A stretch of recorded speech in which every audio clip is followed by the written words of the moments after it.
I'm going to share with you 5 incredible UFO encounters that have baffled investigators for decades. Stories so compelling, so well documented, that even skeptics struggle to explain them away. Tonight, we'll journey from the playgrounds of Australia to the skies above Iran, from the forests of Texas to the cockpits of fighter jets. And by the end, you might find yourself looking up at the night sky with very different eyes than when we started. So settle in, turn down the lights, and prepare yourself for 5 encounters that suggest we are not alone. Story 1. The Westall School Encounter. April 6th, 1966. Melbourne, Australia. The morning bell had just rung at Westall High School in the Melbourne suburb of Clayton, South, when a girl's scream pierced the autumn air. Students were streaming back toward their classrooms after morning break, backpacks slung over shoulders, minds already drifting to the lessons ahead. But then came that scream, sharp and urgent, followed by a single word that made every head turn skyward. Look! What happened next would become one of the largest mass UFO sightings in Australian history.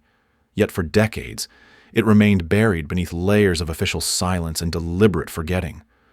Above the school oval, suspended in the clear morning sky like a metallic miracle, hovered a disc-shaped craft.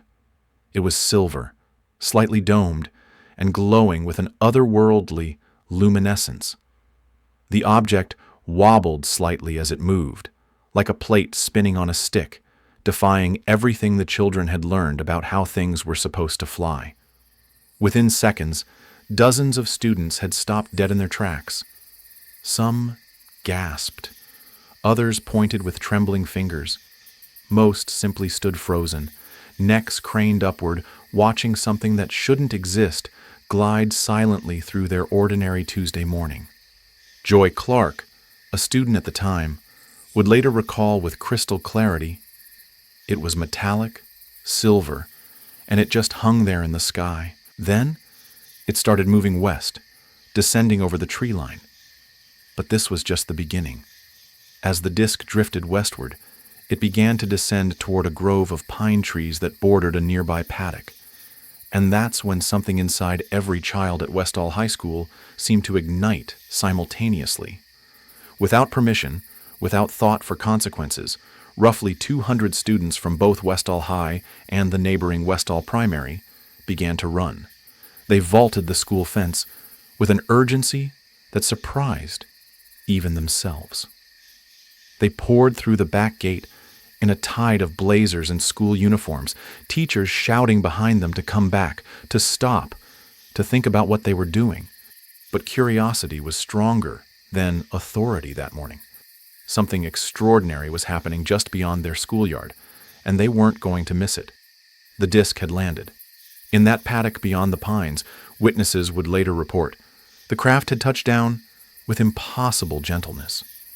No sound, no wind, no disturbance of dust or debris.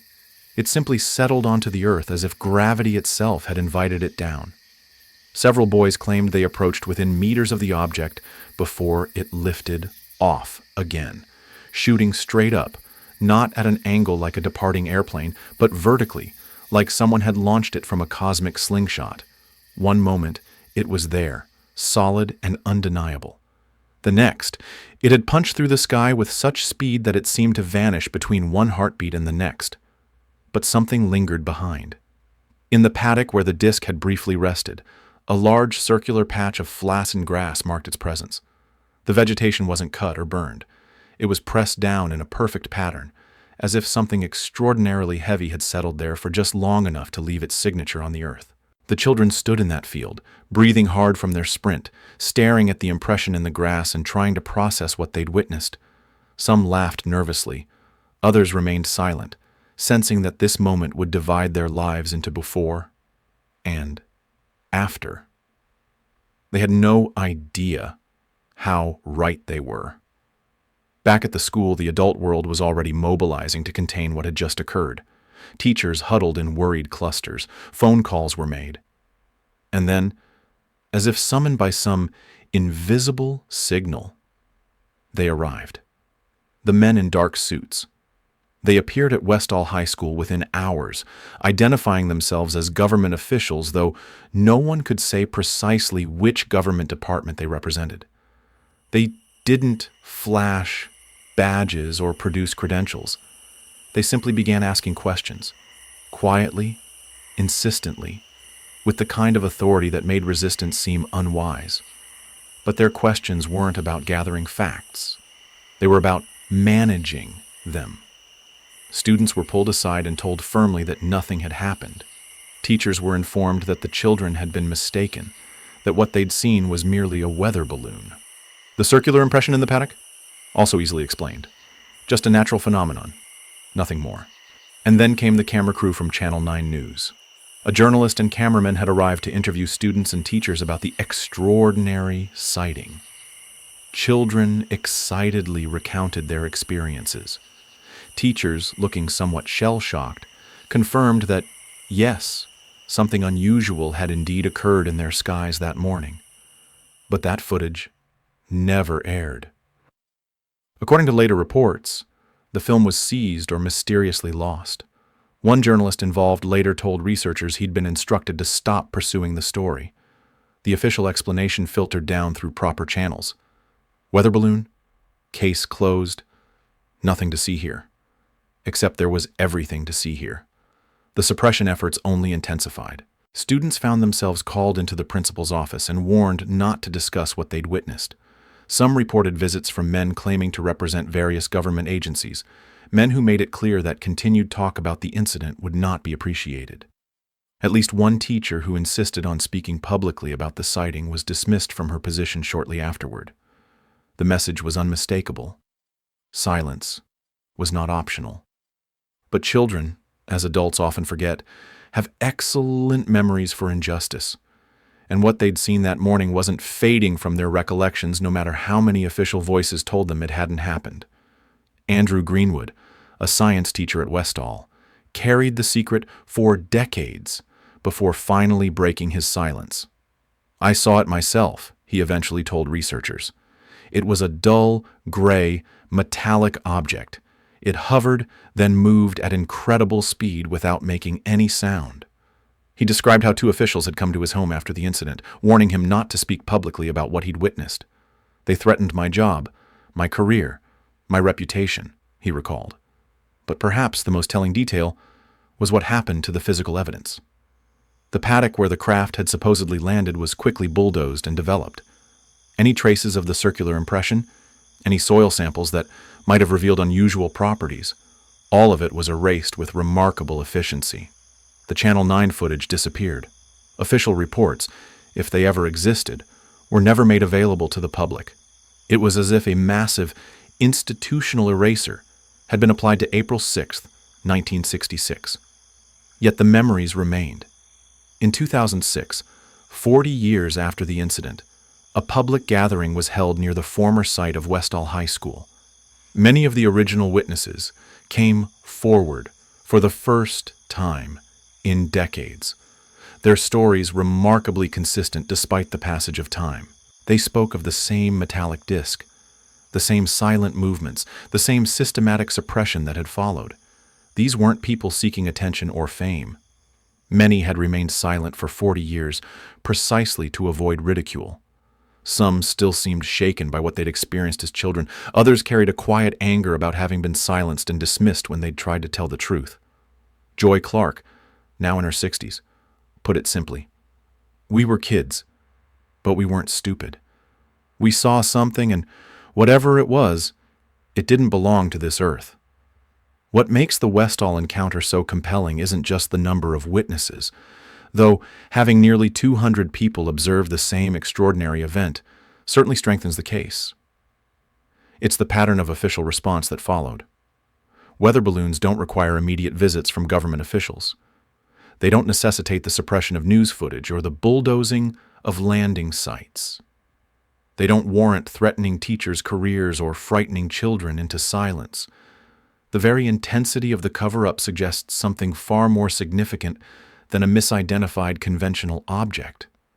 It points to an awareness, at some level of authority, that something genuinely extraordinary had occurred in the skies above Melbourne that morning. But what exactly had those children seen? The description: a metallic disc with the ability to hover silently, maneuver in ways that defied conventional aerodynamics, and accelerate vertically at impossible speeds, matches thousands of other UFO reports from around the world. The landing trace, the electromagnetic effects reported by some witnesses, the apparent intelligence behind the craft's movements, all of these elements appear again and again in the most credible UFO encounters. Yet Westall stands apart because of its witnesses. These weren't adults whose memories might be questioned, or whose motivations might be suspect. These were children and teenagers, hundreds of them, experiencing something extraordinary together in broad daylight. Children don't organize mass hallucinations. They don't coordinate elaborate hoaxes involving weather balloons and flattened grass circles. They simply see what they see and report what they observe, often with a clarity that adults have forgotten how to access. And what they saw that April morning was something that didn't belong to any earthly aviation program, something that prompted an immediate and comprehensive effort to ensure the story never spread beyond the boundaries of their small suburban school. The Westall encounter raises profound questions about how extraordinary events are managed by official institutions. Why was such effort expended to silence witnesses and suppress evidence? What exactly did those men in dark suits know that required such immediate containment? But perhaps the most unsettling question is this: if something so significant could be covered up so thoroughly for so long, what other encounters have been erased from public knowledge? How many other extraordinary events have been buried beneath layers of official denial and institutional forgetting? The children of Westall High School grew up to become adults who never forgot what they saw. Despite decades of official dismissal, despite threats and pressure and the simple passage of time, their memories remained sharp and their conviction unshaken. They had witnessed something that challenged fundamental assumptions about our place in the universe, and though the adult world tried desperately to convince them otherwise, they knew with absolute certainty that on April 6, 1966, they had watched visitors from somewhere else touch down briefly in their neighborhood before departing for destinations unknown. The disc had landed, hovered, and vanished. But the questions it left behind would linger for generations. As we'll see in our next encounter, sometimes those questions follow us into the skies themselves, where pilots and military personnel discover that the unknown doesn't always maintain a respectful distance. Story 2. The Coyne helicopter case. October 18, 1973. Near Mansfield, Ohio, USA. The night was crystal clear above northern Ohio, with autumn stars scattered across the darkness like diamonds on black velvet. From the cockpit of Army Reserve UH-1 Huey helicopter, Captain Lawrence Coyne checked his instruments one final time. The green dials glowed steadily back at him, altitude 2,500 feet, airspeed holding constant, all systems normal. It was just past 10:30 p.m. on October 18, 1973, and Coyne's crew was making a routine night flight from Columbus to Cleveland. In the back, Specialist John Healy monitored the radio while Staff Sergeant Robert Yanaksek sat beside Coyne as co-pilot. Behind them, Sergeant Arrigo Jezzi occupied the left rear seat. All of them experienced military aviators comfortable with night operations over familiar terrain. They had no way of knowing they were about to become part of one of the most extraordinary UFO encounters in aviation history. An incident so well documented and thoroughly investigated that it would challenge everything they thought they knew about the boundaries of the possible. It began with Janacek's sharp call from the right seat. Traffic at 10 o'clock. Coyne glanced left and spotted it immediately, a red light moving rapidly toward them from the west. His first thought was another aircraft, probably a civilian plane that had wandered into their airspace. Standard procedure would be to maintain course and altitude while monitoring the approaching traffic. But this light wasn't behaving like standard traffic. Within seconds, what had appeared to be a distant navigation beacon transformed into something far more ominous. The red light was closing in fast, faster than any aircraft Coyne had ever encountered in his years of military aviation. Too fast. Impossibly fast. "It's coming right at us," Janacek called out, his voice tight with sudden concern. Coyne's training kicked in immediately. He grabbed the collective and initiated an emergency descent, dropping the helicopter from 2,500 feet toward 1,700 feet in a matter of seconds. The standard procedure when facing a potential mid-air collision: get out of the other aircraft's flight path as quickly as possible. But the object followed them down. As they descended, the red light continued its approach, now clearly on a collision course with their helicopter. Coyne could feel his crew's tension through the intercom, could sense them all watching this thing bear down on them with an inevitability that made his blood run cold. Then, at the last possible moment, when collision seemed unavoidable, the object stopped, not slowed. Not diverted. Stopped. Suspended in the air just above and slightly in front of their helicopter, the object revealed itself to be unlike anything in their aviation experience. What they had thought was a single red light was actually a massive cigar-shaped craft, metallic gray in color and nearly the size of a commercial airliner. From the craft's underside, a brilliant green beam of light suddenly blazed downward, engulfing their helicopter in an ethereal glow. The light was so intense it filled the cockpit, turning everything inside an otherworldly emerald. But this wasn't just illumination, it was something far more disturbing. The helicopter began to climb. Coyne checked his controls in disbelief. The collective was still in the down position from his emergency descent. The cyclic was neutral. By every principle of aviation he understood, they should have been continuing their descent, or at least holding altitude. Instead, they were ascending at nearly 1,000 feet per minute. I'm not pulling up," Coyne called out to his crew, his voice carrying a note of bewilderment that decades of military training hadn't prepared him for. "The controls aren't responding." The helicopter continued to rise, carried upward by forces that had nothing to do with rotor lift or pilot input. They climbed from 1,700 feet to 2,500 feet, then passed their original altitude to 3,000 feet, then 3,500 feet.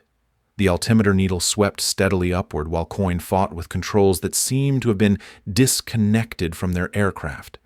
Through the green radiance flooding their cockpit, the crew watched the massive craft hovering above them with a mixture of awe and terror. At close range, they could make out structural details.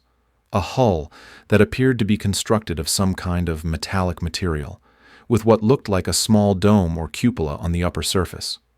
No windows were visible, no markings, no indication of conventional propulsion systems, just silence and that penetrating green beam lifting their helicopter toward the stars. The encounter lasted approximately 4 minutes, though time seemed to move differently within that emerald glow. Then, as suddenly as it had appeared, the craft accelerated away toward the west at tremendous speed, disappearing into the night sky in seconds. The green light vanished. The mysterious upward pull ceased. Coyne found himself back in control of his helicopter, instruments responding normally, the familiar sound of rotor blades cutting through October air. But they were now at 3,800 feet, more than 1,000 feet higher than when the encounter began. The crew sat in stunned silence as Coyne leveled the aircraft and resumed course toward Cleveland. Radio communications, which had been filled with static during the encounter, cleared up immediately. Everything returned to normal, except for the fact that 4 experienced military aviators had just witnessed something that challenged every assumption they held about the nature of flight. When they landed at Cleveland Hopkins Airport, Coyne immediately filed an official report with the Federal Aviation Administration. The incident was serious enough that the FAA launched a formal investigation, interviewing all 4 crew members separately and in detail. What they found was remarkable consistency. Each man described the same sequence of events: the approaching red light, the emergency descent, the massive cigar-shaped object, the green beam, and the mysterious ascent. Their accounts varied only in minor details of perspective and timing. None showed any signs of deception, psychological instability, or substance abuse. But the investigation yielded something even more compelling: ground witnesses. While the helicopter crew had been focused on their extraordinary aerial encounter, people on the ground had been watching the same drama unfold above them. A family driving along a rural road reported seeing a helicopter illuminated by a brilliant green light from a much larger object overhead. They watched as both craft moved slowly across the sky before the larger object suddenly accelerated away at tremendous speed. Another witness, Mrs. Irma Clayton, was letting her dog out when she noticed the strange green glow in the sky. She watched as what appeared to be a helicopter was pulled through the air by a much larger craft emitting the eerie light. Her description of the encounter matched the crew's account almost perfectly, despite having no communication with them. These independent ground observations eliminated the possibility of crew hallucination or equipment malfunction. Multiple witnesses, both in the air and on the ground, had observed the same extraordinary event. But what exactly had they witnessed? The official FAA investigation could find no conventional explanation. No known aircraft were operating in the area that night. Weather conditions were clear with no atmospheric phenomena that could account for the sighting. Radar data from Cleveland Air Route Traffic Control Center showed the helicopter's position but no other aircraft in the vicinity during the time of the encounter. The case attracted attention from major UFO research organizations, including the Center for UFO Studies, headed by Dr. J. Allen Hynek, the former Project Blue Book consultant. After conducting his own investigation, Hynek declared the Coyne case one of the most credible UFO encounters on record. This is a case where we have highly trained observers, multiple witnesses both air and ground, physical effects on the aircraft, and no possible conventional explanation, Hynek stated. It represents the kind of evidence that serious researchers hope to find. The physical effects were indeed compelling. Beyond the mysterious ascent, crew members reported that their magnetic compass had begun spinning wildly during the encounter, only returning to normal operation after the object departed.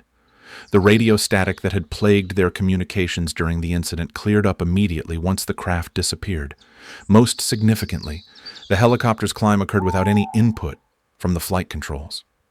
Captain Coyne, an experienced pilot with thousands of hours of flight time, was adamant that the aircraft had been lifted by some external force. The altimeter readings, witnessed by all 4 crew members, and later corroborated by air traffic control, provided objective proof that something had indeed caused their helicopter to ascend rapidly, while the collective remained in the down position. In the weeks following the incident, Captain Coyne found himself thrust into an unwanted spotlight. The story made national news, with reporters seeking interviews and UFO enthusiasts treating him as a celebrity. But Coyne was no UFO enthusiast himself. He was a career military officer who had simply reported what he and his crew had experienced. "I don't know what it was," he told reporters. "I only know what we saw and what happened to our aircraft. We were lifted up by something that had nothing to do with our rotor system." The Coyne case became a cornerstone of serious UFO research, frequently cited by both believers and skeptics as an example of how such encounters should be investigated. The multiple witnesses, the physical effects, the credibility of the observers, and the lack of any conventional explanation made it difficult to dismiss. Skeptics attempted various explanations over the years. Some suggested the crew had encountered a high-altitude balloon or weather research aircraft. Others proposed that they had misidentified a conventional aircraft under unusual atmospheric conditions. But none of these theories could account for all the observed facts. Balloons don't emit directed beams of green light. Conventional aircraft can't hover silently or accelerate to tremendous speeds in seconds. Atmospheric conditions don't cause helicopters to ascend without pilot input while simultaneously affecting magnetic compasses and radio equipment. The green beam itself remains one of the most puzzling aspects of the encounter. The crew described it as unlike any form of illumination they had ever seen. Not a searchlight, not reflected sunlight, but something that seemed to fill space with an otherworldly glow, while apparently exerting some kind of physical force on their aircraft. Modern attempts to explain the beam have focused on various forms of directed energy, from laser systems to theoretical propulsion technologies. But no known technology from 1973, or even today, perfectly matches what the Coyne crew experienced. Decades later, the surviving crew members maintained their accounts without alteration. Captain Coyne, who passed away in 2011, never wavered from his description of that October night. He participated in numerous interviews, documentaries, and conferences, always presenting the facts calmly and without embellishment. "I was a military pilot," he would say. "I reported what happened exactly as it occurred. I don't speculate about what it was or where it came from. I just know it was real, and it was unlike anything in our aviation inventory." The Coyne helicopter case stands as one of the most thoroughly documented UFO encounters in history. The combination of credible witnesses, multiple perspectives, physical effects, and lack of conventional explanation makes it a benchmark against which other sightings are measured. But perhaps most significantly, it demonstrates that UFO encounters aren't limited to civilian witnesses who might be dismissed as unreliable or attention-seeking. Here were trained military personnel, operating sophisticated aircraft in controlled airspace, who encountered something that challenged their understanding of flight itself. The green beam that lifted their helicopter remains unexplained. The massive craft that hovered silently above them defied known principles of aerodynamics. And the crew's unanimous testimony, supported by ground witness and physical evidence in us, suggests that on October 18, 1973, something extraordinary shared the skies above Ohio. As Captain Coyne often said, "I don't know what it was, but I know what it did." It lifted a military helicopter against the laws of physics and left 4 experienced aviators forever changed by an encounter with the impossible. The questions raised that night about the nature of flight, the limits of our technology, and our place in a universe that might be far less empty than we assume, continue to hover in our consciousness like that silent craft above the darkened Ohio countryside. But sometimes, as we'll see in our next story, these encounters follow us not just through familiar skies, but to the very edges of the world, where commercial aviation meets the unknown in ways that turn routine flights into journeys beyond the boundaries of the explainable. Story 3. The Blue Sphere of Bariloche. August 1st, 1995, Bariloche, Argentina. The Andes Mountains rose like ancient sentinels in the darkness below, their snow-capped peaks gleaming under the crystal-clear Argentine sky. Captain Jorge Polanco had made this approach into Bariloche Airport countless times before, guiding commercial flights through these spectacular mountain corridors where the foothills of the Andes meet the pristine lakes of northern Patagonia.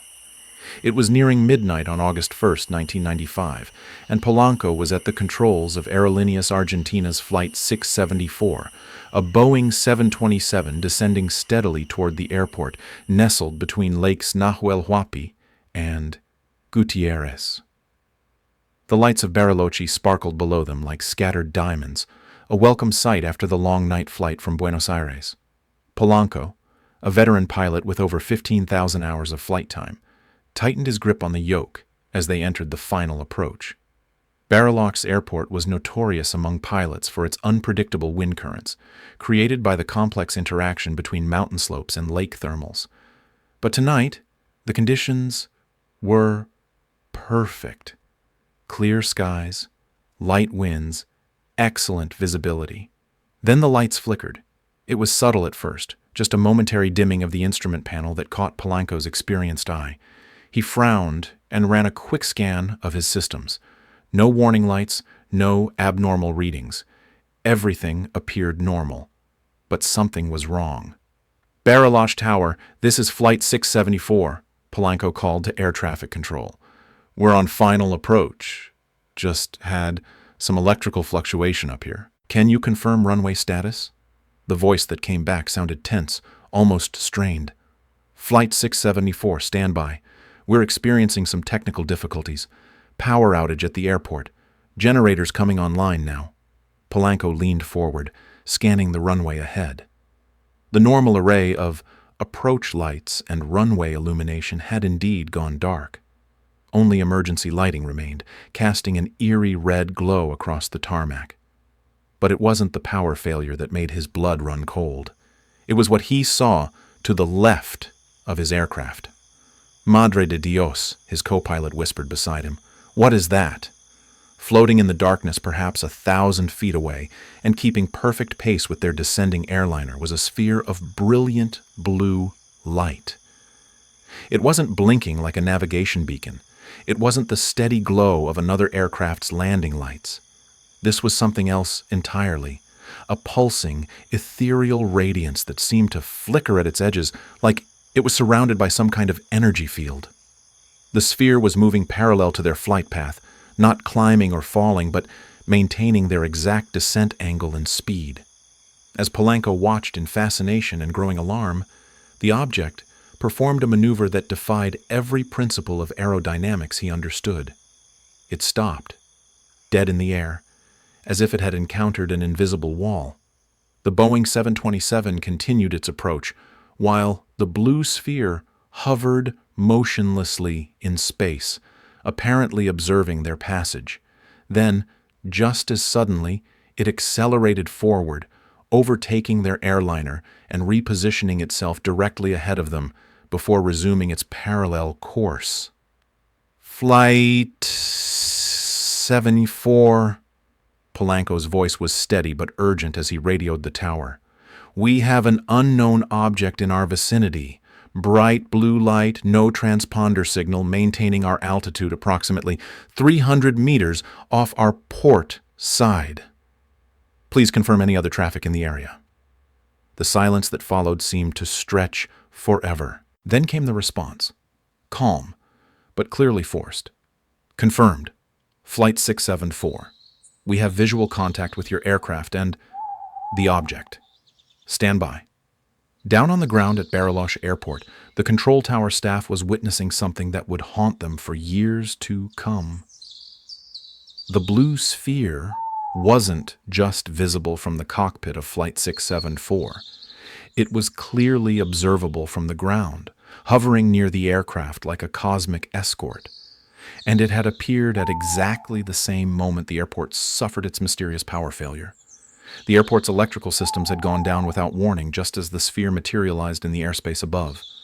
Backup generators had failed to kick in immediately, leaving only battery-powered emergency lighting operational. But the power failure wasn't due to equipment malfunction or grid problems. Every system showed normal parameters right up until the moment they simply stopped functioning. It was as if something had selectively drained the electrical power from the entire facility. Captain Polanco found himself facing an impossible decision. The approach to Bariloche required precision flying through mountain passes with very little margin for error. He had a plane full of passengers depending on him to get them safely on the ground, but he also had an unknown object of extraordinary capabilities flying in formation with his aircraft. Tower, I'm initiating a go-around, Polanco announced. Cannot complete approach with unidentified traffic in the area. He advanced the throttles and pulled the Boeing 727 into a climbing turn, executing the standard missed approach procedure. But as his aircraft climbed away from the airport, the blue sphere remained alongside them, matching their every movement with impossible precision. The object showed no signs of being affected by the mountain winds that required constant corrections from Polanco's controls. It displayed none of the characteristic movements of conventional aircraft dealing with turbulence or atmospheric conditions. It simply floated beside them as if the very concept of aerodynamic forces didn't apply to its existence. Then, after maintaining formation for several minutes, the sphere did something that left the entire crew speechless. It shot straight up, not in the gradual climb of an aircraft gaining altitude, but in a vertical acceleration so rapid it seemed to violate the laws of physics. One moment, it was beside them, a brilliant blue companion in their night sky journey. The next moment it was gone, disappearing into the upper atmosphere at a speed that defied calculation. With the sphere's departure, something remarkable happened on the ground. The airport's electrical systems came back online immediately. Emergency generators that had refused to start suddenly roared to life. Runway lights blazed back to normal intensity. Radio communications, which had been filled with static during the encounter, cleared up completely. It was as if the sphere's presence had been directly interfering with electrical systems across the entire facility, and its departure had instantly restored normal operations. Polanco circled back for another approach, this time completing his landing without incident. Emergency lighting guided Flight 674 safely to the terminal, where passengers disembarked with no knowledge of the extraordinary drama that had played out in the skies above them. But for the crew and air traffic controllers who had witnessed the encounter, this was only the beginning of a story that would challenge their understanding of what was possible in the carefully regulated world of commercial aviation. Within hours, word of the incident had reached the highest levels of Argentine Civil Aviation Authority. This wasn't some remote sighting by a single witness. This was a multiple witness event involving commercial aviation, airport facilities, and radar systems. The implications were staggering. Captain Polanco was called to give detailed testimony to investigators from both civilian and military authorities. His co-pilot and flight engineer provided corroborating statements. Air traffic controllers submitted written reports describing their observations of the sphere and the coincidental power failures. But perhaps most compelling was the radar data. Both civilian air traffic control and military installations had tracked an unidentified object in Argentine airspace at precisely the time and location of the sighting. The radar returns showed an object that appeared and disappeared without following any conventional flight path, an object that could hover motionlessly and then accelerate to tremendous speeds in seconds. No scheduled aircraft were in the area. No military exercises were being conducted. Weather conditions were perfect, with no atmospheric anomalies that could account for false radar returns or optical illusions. The Argentine Air Force launched a formal investigation under the direction of Colonel Roberto Sarli. Unlike many military responses to UFO incidents, this investigation was conducted openly, with regular press briefings and public statements about their findings. We can confirm that Captain Polanco and his crew observed an unknown aerial phenomenon, Colonel Sarli announced. Radar data corroborates the presence of an unidentified object in our airspace. We have found no conventional explanation for what occurred. Captain Polanco himself became a reluctant spokesman for the encounter, giving interviews to media outlets across Argentina and internationally. Unlike many UFO witnesses, he never sought publicity or profit from his experience. He simply reported what he and his crew had observed with the same professional precision he brought to his flying. It wasn't an aircraft, he told reporters. I've been flying for 25 years. I know what aircraft look like, how they move, how they behave in different conditions. This was something else entirely. It moved with intelligence. It responded to our presence. It demonstrated capabilities that no known technology possesses. The incident attracted attention from UFO researchers worldwide, but it also drew serious consideration from aviation safety experts. The fact that the object had appeared to interfere with airport electrical systems raised concerns about potential hazards to flight safety. Dr. Richard Haynes, a former NASA scientist who specialized in aviation-related UFO incidents, traveled to Bariloche to conduct his own investigation. His conclusions were sobering. This case represents one of the most credible pilot UFO encounters on record. The multiple witness testimony, radar corroboration, and electromagnetic effects create a compelling picture of an encounter with unknown technology. But what technology could account for what had been observed?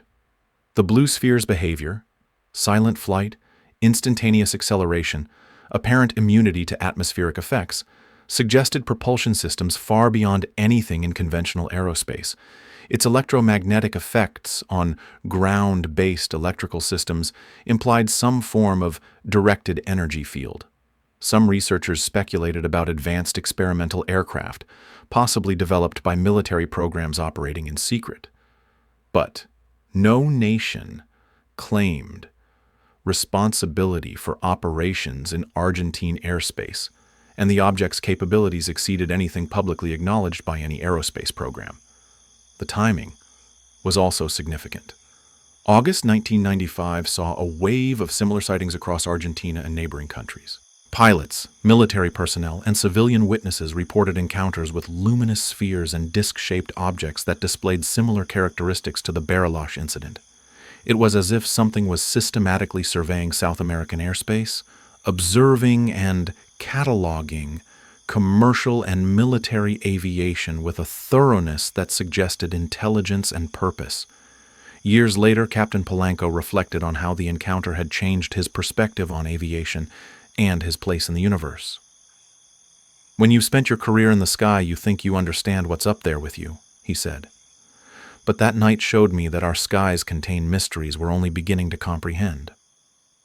The Bariloche incident remains one of the most thoroughly documented and officially acknowledged UFO encounters in aviation history. The combination of multiple credible witnesses, radar confirmation, electromagnetic effects, and official military investigation creates a body of evidence that resists easy dismissal. But perhaps most importantly, it demonstrates that UFO encounters aren't limited to remote areas or unreliable witnesses. They can occur in the controlled environment of commercial aviation, witnessed by trained professionals and recorded by sophisticated detection equipment. The blue sphere that paced Flight 674 through the mountain skies above Bariloche represented something beyond our current understanding of aerospace technology. Its silent presence beside a commercial airliner, its apparent ability to manipulate electrical systems from a distance, and its instantaneous acceleration into the upper atmosphere all point to capabilities that challenge our fundamental assumptions about flight and physics. Captain Polanco completed his career with Aerolíneas Argentinas, flying thousands more hours through those same mountain corridors, but he never again encountered anything like the blue sphere that had escorted his aircraft through the Argentine night. The sky had revealed one of its secrets that August evening, then closed ranks again, leaving behind only questions and the testimony of those who had witnessed the impossible. As investigators continued to study the incident in the years that followed, one fact remained indisputable. Something extraordinary had shared the skies above Bariloche with Flight 674. Something that moved with intelligence, demonstrated advanced technology, and then vanished into the vastness of space as mysteriously as it had appeared. The encounter left an indelible mark, not just on those who witnessed it, but on our understanding of what might be sharing our skies. In the carefully controlled world of commercial aviation, where every flight is tracked and every movement monitored, the blue sphere represented a reminder that there are still phenomena beyond our current ability to explain or control. But sometimes, as we'll discover in our next encounter, the unknown doesn't maintain a respectful distance from human observers. Sometimes it comes close enough to touch, close enough to harm, close enough to leave scars that last a lifetime. Story 4. The Cache Landrum Radiation Case. December 29th, 1980. Huffman, Texas, USA.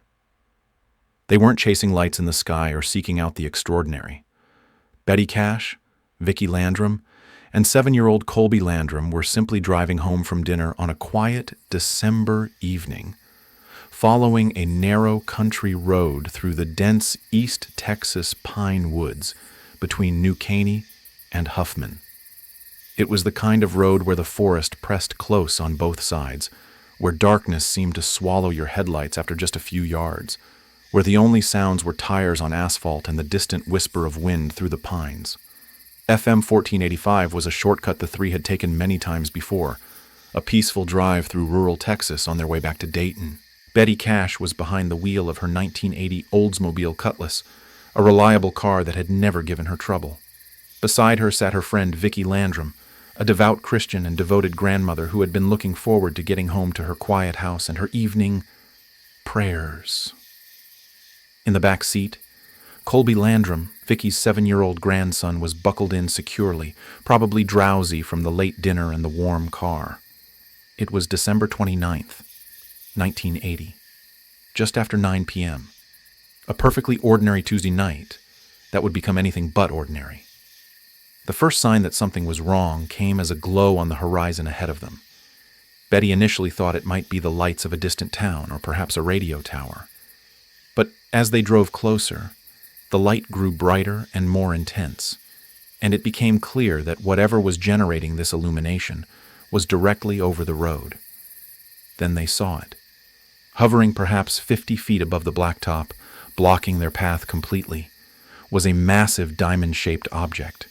It was metallic, its surface rough and industrial-looking rather than the smooth lines you might expect from advanced technology.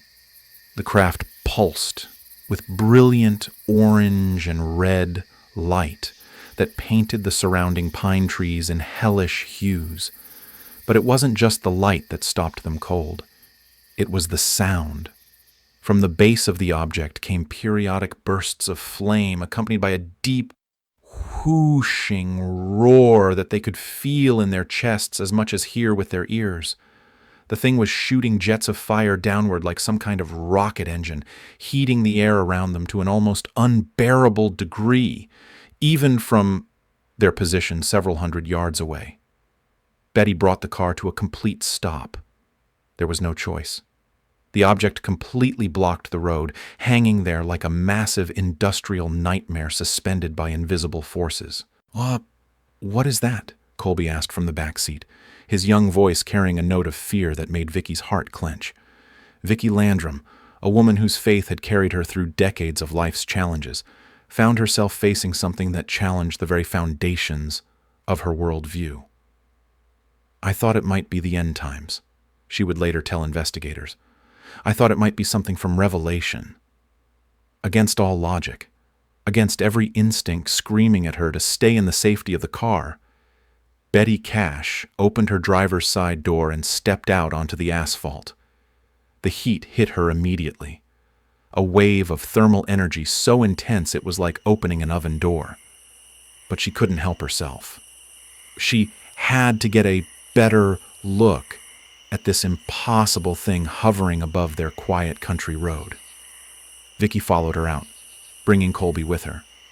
The three of them stood on FM 1485 in the middle of the night, staring up at something that shouldn't exist, feeling heat wash over them in waves while the object continued its rhythmic bursts of flame and roaring sound. That's when Betty made a mistake that would cost her dearly. She approached the car to lean against it while watching the object, then grabbed the door handle to get back inside. The metal was so hot, it burned her hand immediately, leaving a mark that would take weeks to heal. The entire car had become superheated just from proximity to whatever energy was radiating from the craft above. But their ordeal was far from over. As they watched in fascination and terror, the diamond-shaped object began to rise slowly into the night sky. And that's when they heard something that turned their wonder into pure, primal fear. The sound of rotor blades. From multiple directions, military helicopters began converging on their location. Not just one or two aircraft, but an entire formation. At least 23 helicopters by the witnesses' count, including the distinctive twin-rotor silhouette of CH-47 Chinook transport helicopters. The helicopters took up positions around the rising object, flanking it in a wide formation that looked for all the world like an escort mission. Some of the aircraft were clearly identifiable as U.S. Army types. Others were smaller, possibly Bell UH-1 Hueys. All of them moved with the precision and coordination of a planned military operation. Betty, Vicky, and young Colby watched in stunned silence as this aerial convoy drifted slowly across the Texas sky above them, The diamond-shaped craft climbed steadily while the helicopters maintained their escort formation, all of them moving together like some kind of otherworldly funeral procession. Finally, after what seemed like an eternity but was probably only 10 or 15 minutes, the entire formation disappeared over the tree line and into the vast Texas night. The road was clear. The heat began to dissipate. The three travelers were alone again, with only the sound of insects and the distant hum of the car's engine. But they weren't the same people who had started that drive home from dinner. They continued toward Dayton in shocked silence, each of them trying to process what they had just witnessed. Had that been some kind of military exercise? But what military exercise involved escorting an unknown craft that shot flames and radiated heat intense enough to burn metal at hundreds of yards? Had it been some kind of experimental aircraft? But what experimental program would test such a vehicle over a public road where civilian witnesses could observe every detail? The questions multiplied, but answers seemed impossible to find. All they knew for certain was that they had encountered something extraordinary, something that had left physical evidence in the form of Betty's burned hand and the superheated car. But the physical evidence was just beginning. Within hours of arriving home, all three began to experience symptoms that would change their lives forever. Betty Cash suffered the worst effects. By the next morning, her face and scalp were swollen and blistered. She developed severe nausea, vomiting, and diarrhea. Most alarming of all, her hair began falling out in large clumps. Vicky and Colby experienced similar but less severe symptoms: skin irritation, eye problems, and general weakness that seemed to worsen rather than improve with time. Within days, Betty's condition had deteriorated to the point where she required hospitalization. She was admitted to Parkway General Hospital in Houston, where doctors struggled to understand what they were seeing. Her symptoms were consistent with radiation exposure, particularly the type seen in cases of beta and gamma ray exposure. Blood tests showed dramatically reduced white blood cell counts. Her immune system appeared to be severely compromised. The pattern of hair loss, skin lesions, and gastrointestinal symptoms all pointed towards significant radiation exposure. But how does someone receive a dangerous dose of radiation while standing on a country road in East Texas? Dr. Peter Rank, the physician treating Betty, was baffled. He had seen similar symptoms in cancer patients undergoing radiation therapy, but never in someone who claimed to have been exposed to an unknown source while observing a UFO. The medical evidence was undeniable, but the claimed cause seemed impossible. As word of the incident began to spread, the three witnesses found themselves thrust into an unwelcome spotlight. Local media picked up the story, then national outlets. The case attracted attention from UFO researchers, but also from skeptics who questioned whether such an encounter could really have occurred. Meanwhile, Betty Cash's medical bills were mounting. Her condition required multiple hospitalizations, specialized treatments, and ongoing care that stretched on for months. The woman who had been in excellent health before the encounter now found herself fighting for her life against symptoms that doctors couldn't fully understand or effectively treat. Desperate for answers and accountability, Betty and Vicky began reaching out to various government agencies. They contacted local police, military bases, and federal offices, asking if anyone could explain what they had witnessed and whether the helicopters had been part of a known operation. The responses they received were uniformly disappointing. Every agency they contacted denied having aircraft in the area that night. The Army said they had no helicopters operating in the region. The Air Force claimed no knowledge of any exercises. NASA stated they had no experimental vehicles in East Texas. It was as if the 23 helicopters they had clearly observed simply didn't exist in any official capacity.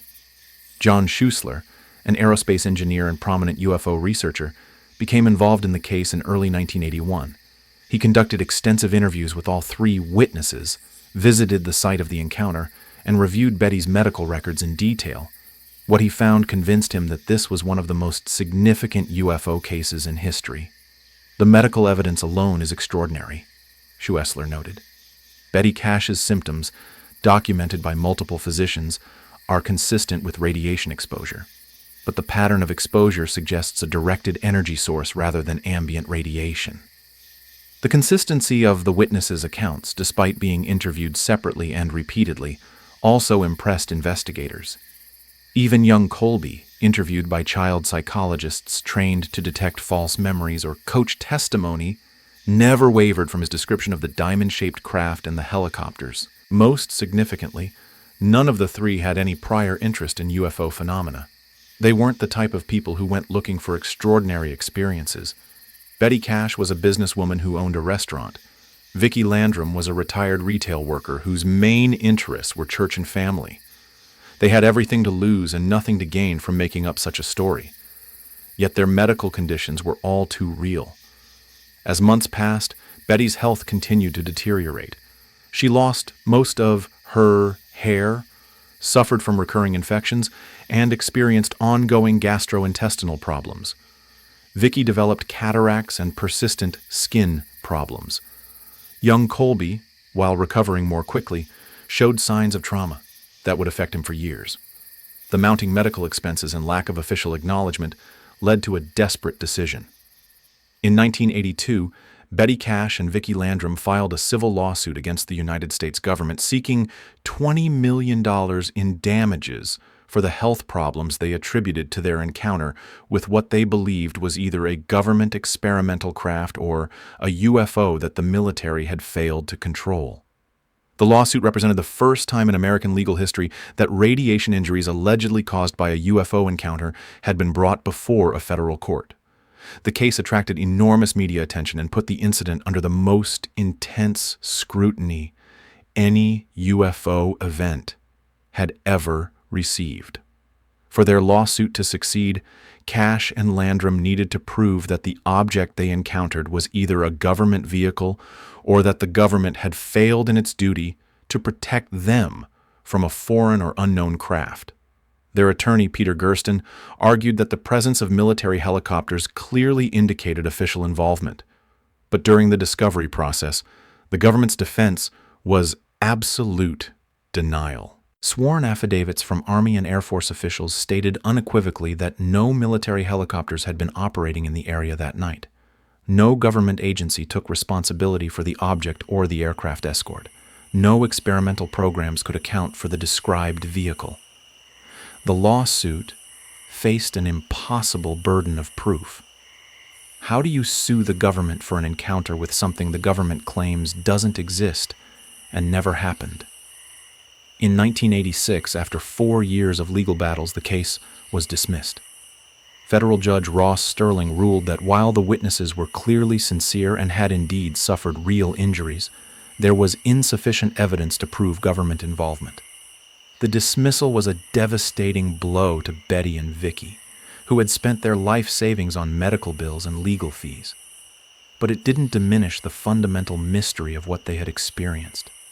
Independent investigators continued to study the case long after the lawsuit ended. The medical evidence remained compelling, documented radiation-like injuries that had no conventional explanation. The witness testimony remained consistent across decades of interviews. The electromagnetic effects observed during the encounter aligned with other credible UFO cases from around the world.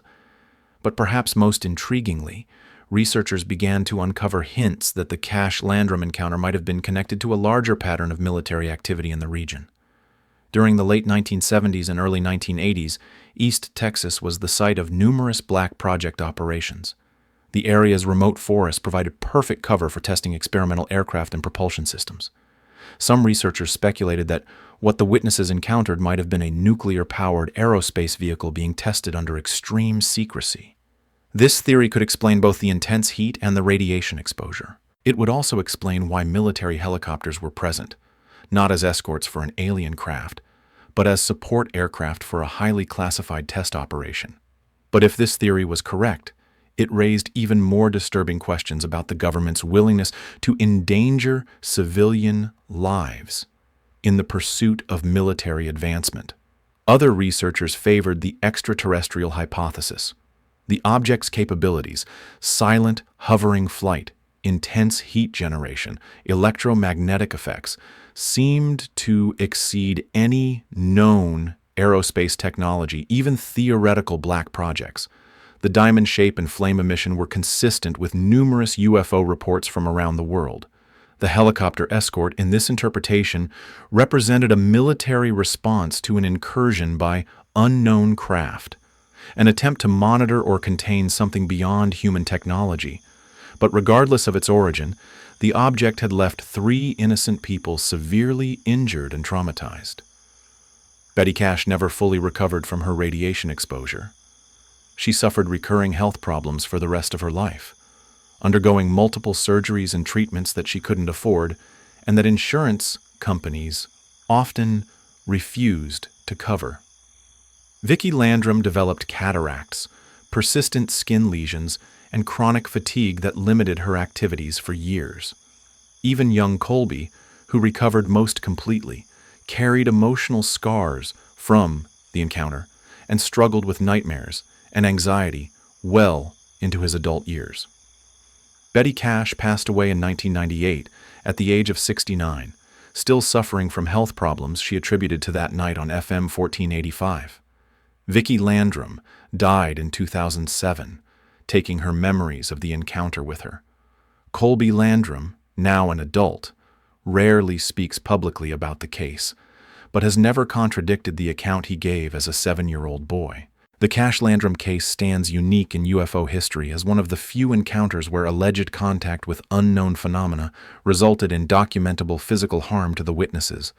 The medical evidence, radiation-like injuries, immune system suppression, persistent health problems, provides a level of objective verification rarely found in UFO reports. It also represents one of the most frustrating examples of official non-cooperation in the face of credible evidence. Despite multiple witness testimony, medical documentation, and physical traces, no government agency ever acknowledged responsibility or provided a satisfactory explanation.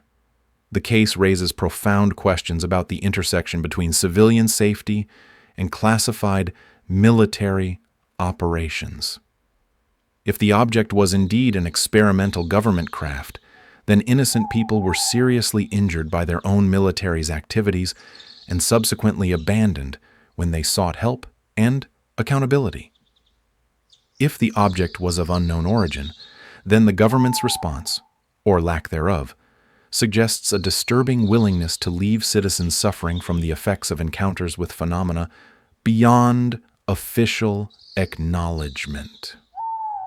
In either scenario, the Cash Landrum case exposes the gap between what governments know and what they're willing to admit, even when that silence comes at the cost of human suffering.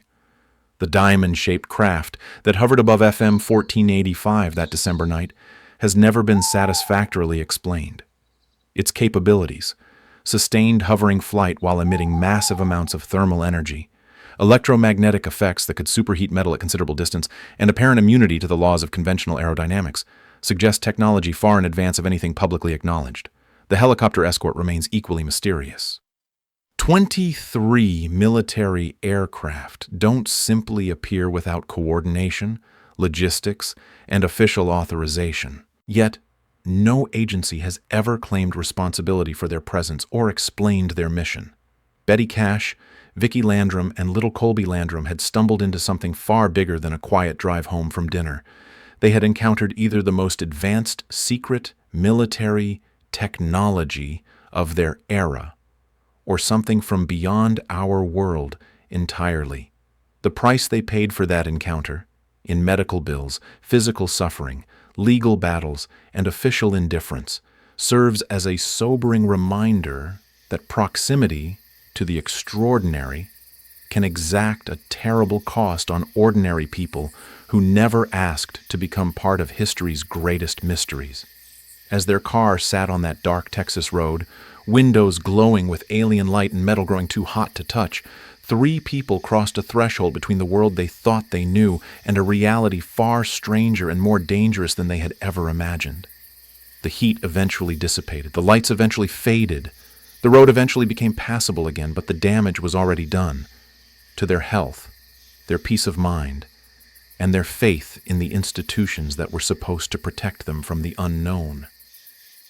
The diamond in the sky had revealed itself just long enough to change 3 lives forever, then vanished into the vast Texas night, leaving behind only questions, injuries, and the haunting suspicion that sometimes the most dangerous encounters are the ones our governments refuse to acknowledge. But what happens when the unknown doesn't just observe or intimidate, but actively engages with military forces in the skies above one of the world's most politically sensitive regions? Our next encounter takes us to the volatile airspace above Tehran, where trained fighter pilots discovered that some aerial intruders refuse to be intercepted. Story 5. The Tehran Dogfight Incident. September 19th, 1976. Tehran, Iran. The night sky over Tehran crackled with tension that had nothing to do with the political upheaval gripping Iran in 1976.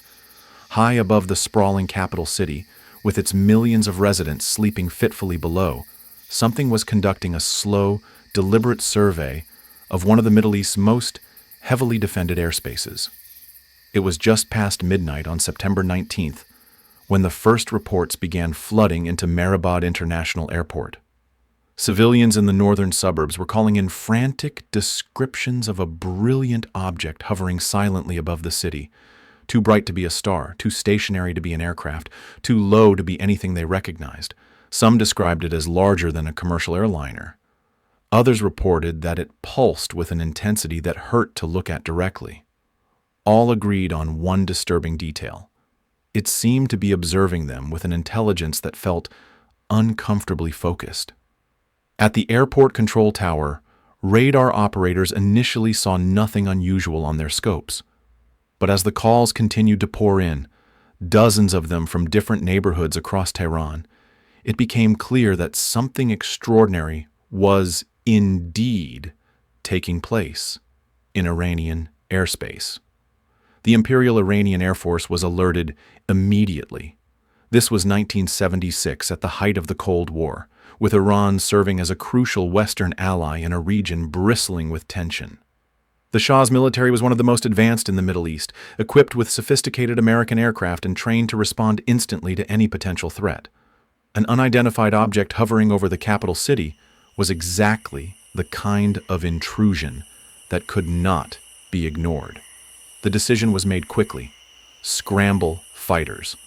The first F-4 Phantom II took off from Cherokee Air Base at 1:30 a.m., piloted by an experienced officer, whose name has been redacted from official reports but who had been personally selected for this mission due to his exceptional skills and reliability. His orders were simple: intercept and identify the unknown aircraft. But as the F-4 climbed toward the object's reported altitude, something went wrong. The pilot's radio communications with the control tower began to break up into static. His radar screen flickered and went dark. Navigation instruments started giving erratic readings. At approximately 25 nautical miles from the object, his aircraft's electrical systems began to fail systematically. The pilot was forced to abort his intercept attempt and return to base. His multi-million-dollar fighter jet reduced to little more than a very expensive glider by proximity to whatever was hovering over Tehran. But the Iranian Air Force wasn't finished. At 1:40 a.m., a second F-4 Phantom took off into the night. This time, the pilot was Major Parviz Jafari, a decorated officer with years of combat experience and a reputation for calm professionalism under pressure. If anyone could successfully intercept this intruder, it was Jafari. What happened next would become one of the most extraordinary close encounters between military aircraft and unknown phenomena in recorded history. Major Jafari climbed his F-4 to 26,000 feet and began his approach toward the reported position of the object. Unlike his predecessor, Jafari maintained visual contact with the target from a considerable distance. He could see it clearly. A brilliant point of light that pulsed with colors that seemed to shift and change, intense red, blue, orange, and green flashing in sequence. "I have visual contact," Jafari radioed to control. The object appears to be flashing multiple colors and is much larger than anticipated. As he closed to within 25 nautical miles, exactly the same distance where the first pilot had experienced system failures, Jafari's radar locked onto the target. The return showed an object roughly the size of a Boeing 707, but unlike any aircraft profile in his extensive combat experience. Then, something detached from the main object. A smaller craft, perhaps the size of a fighter jet, separated from the larger vessel and began accelerating directly toward Jafari's F-4. The intercept course was unmistakable. Whatever this thing was, it was coming straight at him at tremendous speed. Jafari's combat instincts took over. He reached for his weapons control panel, intending to fire an AIM-9 Sidewinder missile at the approaching object. In air-to-air combat, you don't wait to see what the other guy's intentions are when he's heading directly toward you. But when Jafari flipped the master arm switch, nothing happened. The weapons control panel went completely dead. His radar screen flickered and went dark. Radio communications dissolved into static. Even his flight instruments began giving nonsensical readings. His advanced fighter aircraft, loaded with the most sophisticated military technology of its era, had been rendered completely defenseless by proximity to the unknown object. Worse still, the smaller craft continued its approach, now clearly visible as a distinct object separate from the main vessel. Jafari found himself in the position no fighter pilot ever wants to face, under attack by something he couldn't engage in an aircraft that no longer responded to his commands. Acting on pure survival instinct, Jafari threw his F-4 into a defensive maneuver, diving and turning away from the approaching object. The moment he broke off his intercept attempt, something remarkable happened. The smaller craft immediately ceased its approach and returned to the main object, joining with it in a smooth, controlled manner that suggested intelligence and coordination far beyond any automated defensive system. Jafari's aircraft systems came back online instantly. His radar screen blazed back to life. His weapons panel lit up with normal indications. Radio communications cleared up, as if someone had removed interference at the source. He was once again in command of a fully functional fighter jet. But the encounter wasn't over. As Jafari regained control of his aircraft, he watched the main object begin a controlled descent toward the outskirts of Tehran. Following at a respectful distance, he observed the craft appear to land or hover very close to the ground in a desert area south of the capital. But just as he was attempting to mark the position for later investigation, another object emerged from the main craft. This third object moved with the fluid grace of something completely unbound by aerodynamic constraints, circling Jafari's position at incredible speed while maintaining a perfect flight pattern that no conventional aircraft could replicate. Once again, his F-4's systems began to fail. Faced with the prospect of losing control of his aircraft over a populated area, Jafari made the difficult decision to abort his mission and return to base. As he turned away from the area, the unknown objects departed as mysteriously as they had arrived, vanishing into the night sky above Iran. But the incident was far from over. When Major Jafari landed at Cherokee Air Base, he was immediately debriefed by Iranian Air Force intelligence officers. His account was recorded in detail, along with statements from radar operators, control tower personnel, and the pilot of the first F-4, who had also experienced system failures. The Iranian military, recognizing the significance of what had occurred, prepared a comprehensive report on the incident. But this wasn't just an internal Iranian matter. As a key American ally during the Cold War, Iran's military operated under close cooperation with U.S. forces, and any potential threat to Iranian airspace was automatically a matter of American interest. A copy of the incident report was transmitted to the U.S. Defense Attaché Office in Tehran, which forwarded it to Washington for analysis by American intelligence agencies. What happened next reveals just how seriously the U.S. government took this incident. The report was analyzed by the Defense Intelligence Agency, where it was classified as a classic UFO encounter that met all the criteria for a credible, unexplained aerial phenomenon. The DIA report, later declassified under the Freedom of Information Act, states, "This case is a classic, which meets all the criteria necessary for a valid study of the UFO phenomenon. Multiple witnesses from different locations, both air and ground. Credibility of many of the witnesses was high. Visual sightings were confirmed by radar. Similar electromagnetic effects were reported by 3 separate aircraft. There were physiological effects on some crew members. An inordinate amount of maneuverability was displayed by the UFOs." This was not the language of dismissal or debunking. This was official acknowledgement by American intelligence that something extraordinary had occurred in Iranian airspace, something that displayed capabilities beyond any known aircraft. But the DIA report contained even more startling details. During Jafari's encounter, civilian witnesses on the ground reported seeing exactly what the pilot had described: brilliant lights in the sky, smaller objects detaching and reattaching to a larger craft, and the entire formation eventually departing at tremendous speed. One civilian airline crew, approaching Tehran from another direction, also reported seeing unusual lights in the sky that moved in ways inconsistent with conventional aircraft. Their account corroborated the timing and general location of Jafari's encounter.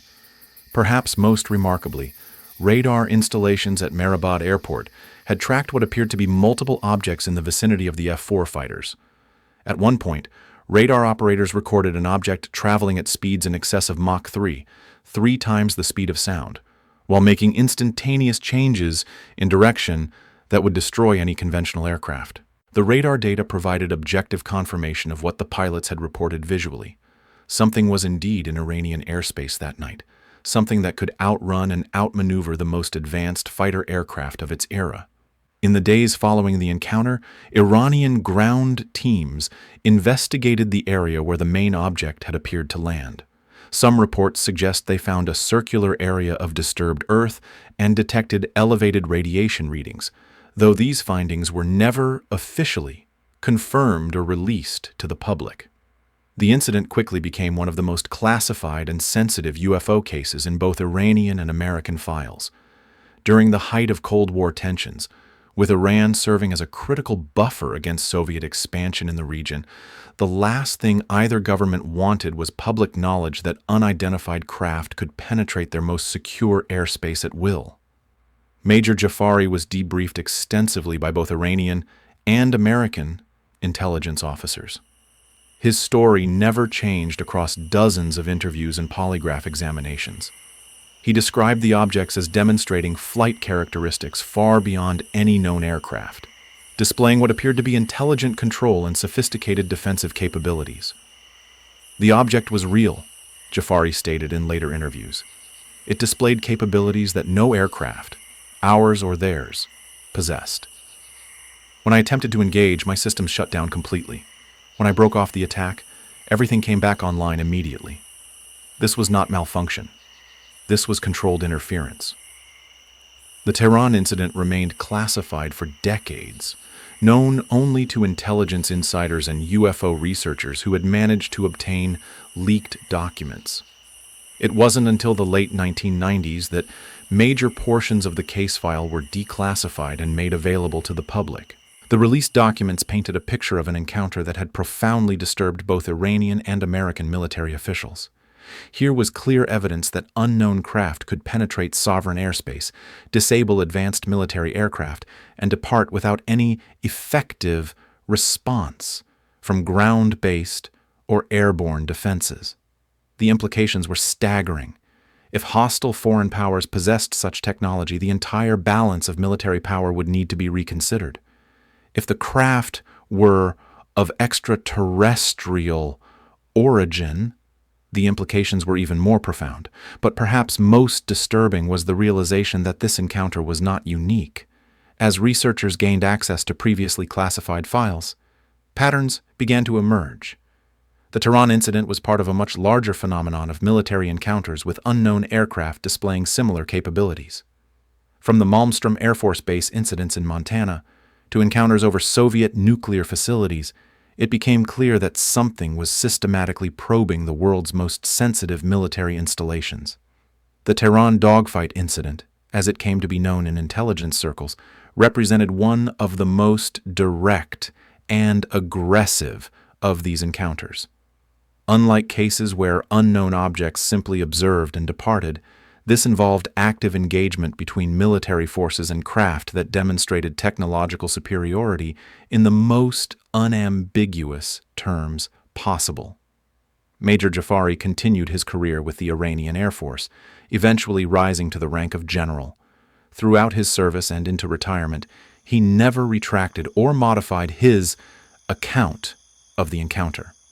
In later years, he participated in disclosure conferences and documentary productions, always presenting the facts with the same calm professionalism he had shown in the cockpit that September night. "I was a combat pilot," he would tell interviewers. "I knew the capabilities of every aircraft that flew in 1976. What I encountered that night was beyond anything in any Air Force inventory. It could hover silently, accelerate to impossible speeds, and disable our most advanced aircraft systems at will. We were completely helpless against it." The radar data, witness testimony, and official documentation surrounding the Tehran incident make it one of the most credible and thoroughly verified UFO encounters in military history. Unlike cases that rely solely on eyewitness accounts, this incident was recorded in real time by multiple detection systems and investigated by professional intelligence analysts. Yet even with such compelling evidence, the case remains officially unexplained. No conventional aircraft or atmospheric phenomenon can account for the observed behavior. No experimental military program has ever been revealed that matches the described capabilities. The object that dueled with F-4 Phantoms in the skies above Tehran represented something beyond our current understanding of aerospace technology. Its ability to selectively disable military aircraft while demonstrating superior performance characteristics suggests an intelligence and technical capability that challenges our most basic assumptions about our place in the technological hierarchy of the universe. On that September night in 1976, Major Jafari and his fellow pilots learned that the skies above even the most heavily defended airspace might not belong entirely to human forces. Something else was up there, something that could outfly, outmaneuver, and effectively neutralize the most advanced military aircraft of its time. The encounter ended with the unknown craft departing as mysteriously as it had arrived, leaving behind only radar traces, damaged human pride, and the sobering realization that humanity's mastery of the skies might be more limited than anyone wanted to acknowledge. In the classified files of intelligence agencies around the world, the Tehran incident stands as a watershed moment. The night when the illusion of technological supremacy was shattered by an encounter with capabilities that seemed to belong to a different order of reality entirely. The dogfight was over almost before it began. But the questions it raised continue to challenge our understanding of what shares the night sky with our most sophisticated aircraft, and whether we are truly alone in the vast darkness above our heads.